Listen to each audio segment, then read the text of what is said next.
know if you heard recently, but this guy named Jussie Smollett, who's on the show Empire, a show that probably no one watches, um, recently has been the subject of a hate crime hoax.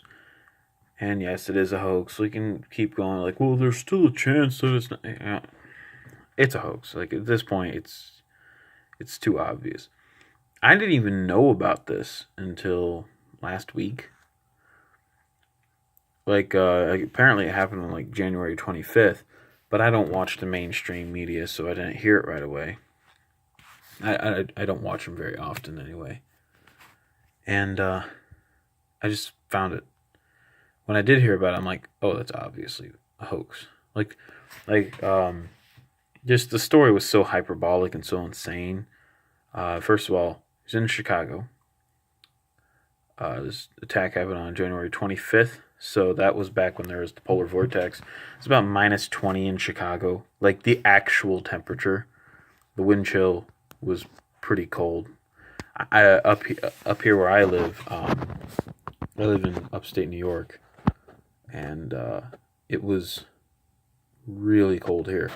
We had some wind chills as cold as minus 35 in what they call the North Country, which is like the Tug Hill region, the Adirondack Mountains. They had wind chills minus 40. And Chicago was even colder than here. Like out in the Midwest, in Minneapolis, St. Paul, they had wind chills minus 60. Fargo was minus 65. Insanely cold weather, okay? Even the actual temperatures out there that was the coldest part of the country for sure.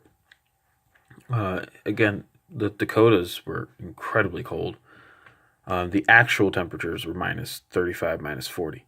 It was insanely cold, and that's not an exaggeration. That's not me going, see, these are the coldest temperature. No, like it was cold. Even the daytime highs were still below zero. Up here it was, a little bit warmer than that. Like, excuse me. Most of our temperatures stayed above zero, a couple below zero temperatures, but the wind came in after a low pressure system, and high pressure always wants to go into low pressure if you know anything about weather, and so there's usually a lot of wind behind these storms, and this was a big storm, so there was a lot of wind behind it. And there's a high pressure system relatively close by. So for a couple days, there was some pretty intense wind, and it was very cold. It was so cold. I walked back from the gym one day. From the gym to my dorm is, only like a 3 or 4 minute walk. But in that time, I got windburned. Like I had red. My skin was red. You could get frostbite in as little as 10 minutes outside. You could start getting symptoms of frostbite in as little as 5 minutes. So yeah, it was cold. It was cold. If you have unexposed skin and you're outside, if you have exposed skin and you're outside, yeah, 10 minutes of frostbite. That's you might want to stay indoors, or at least cover up if you're going to go out. So that was the weather situation, okay? So even in a major city like Chicago, no one's going to be out. Very, very few people are going to be out on the streets. Even crime would go down on a night like that because the criminals are like, it's too cold, You don't want to run from the cops when it's minus 25. And they got nice heated cars and you're on foot. Yeah, not fun. So that's the weather situation, and then on top of that, you have just the absurdity of it, like two guys yelling, "This is MAGA country," because when I think of MAGA country, I think of every major city, especially major cities like Chicago, L.A., New York, places like that. That's what I think of when I think of Republican Trump supporting America, right? It's absurd. It's ridiculous. Okay, so there's that. Presumably they're white, right? It's implied. They kicked the crap out of him and then put a noose around his neck. Apparently, they splattered bleach on him. Trust me, everything is symbolic. Like it's way too symbolic for it to be true. Like bleach, what does the bleach represent? Only an artist or an actor could think of something like this, and he is an actor. So there you go. Only someone with that talent, with that field of talent, could think of this, right? A singer, a songwriter, you know, like I'm a music major. Of course, I would think of this in a song because that's how my brain works. My brain works with the creative sector, right? I'm good at I love to write, right? I enjoy writing essays, especially if they're made up or they're fictional. But I like writing. Period. All right, I love creative writing. I love music. By the way, those skills go together really well. But of course, of course, I will be able to think of a lot of symbolic things.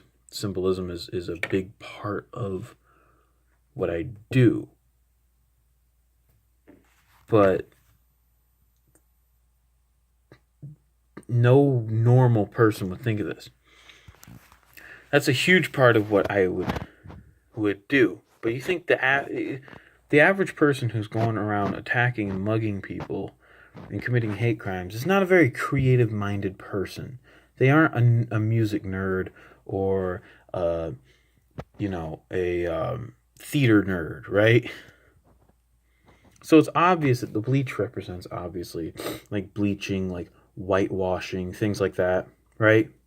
And of course the rope. It was just some twine basically that was tied together into it to make a noose, and it was pulled around his neck, and he had a rope burn and whatnot, right? And that's supposed to represent like obviously lynching and all that. By the way, the people who of course the media and the celebrities fell for it. Kamala Harris said it was modern day lynching, and so did Cory Booker. Which, by the way, no, that's not what a lynching is. A lynching is when you actually hang someone. It's an actual hanging. It's a murder. Okay, they're like passing this anti-lynching bill as if that like makes a difference. It's like, well, murder's already illegal, and attempted murder's already illegal, and assault's already illegal. So, uh, what's the point of the bill? I mean, I don't care. I guess you could have an anti-lynching bill, but like, it's not gonna make a difference. It's a stupid law. Like, murder is already illegal. Anyway, it doesn't matter. The point is that the guy lied. Okay, it came out that these guys that attacked him were two Nigerian, obviously black guys. I don't know a whole lot of white people that come from Nigeria. um, there's a picture of the two of them. They're two brothers. They were extras on the set. One of them I think played like a prisoner on the show. They're jacked. I don't know if I already mentioned that, but yeah, they're like super jacked. So yeah, they could definitely mess him up. But they didn't really mess him up that bad. He talks about like they like beat the crap out of him and everything, and he hit back. By the way, his initial story was not like that. His initial story was much more him being a victim, and then he had to look like a strong gay man. Which, by the way, I don't even know if he's gay. I think he might be playing a part just for intersectional points. I'm not gonna specify whether or not he is, but it's obvious that this story is fake. I'm. He's probably going to go to jail. The Chicago PD did drag it out, the investigation, because they didn't really want to deal with the trouble, but they kind of have to. At some point, they have to go after the guy. And it's clear that he lied. So he'll be going to jail.